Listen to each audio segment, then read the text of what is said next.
அள்ளிக் கொடுப்பதில் வல்லமை பெற்றவன் அப்பன் பழனியப்பன்.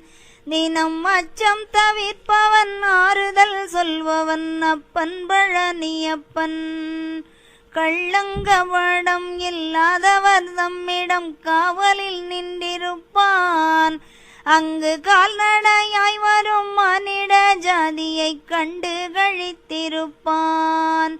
துள்ளி வரும்படி வேலுக்கு மேலொரு ஜோதி பிழம்பும் உண்டோ, அந்த சுப்பையன் போலொரு அற்புத தெய்வத்தை சொல்ல மொழியும் உண்டோ. வெள்ளி முகம் 12 கண்டபின் வேறொரு சொர்க்கமுண்டோ, ஆண்டி வேஷத்திலாயினும் வீரத்திலாயினும் வேலனை வெல்வதுண்டோ.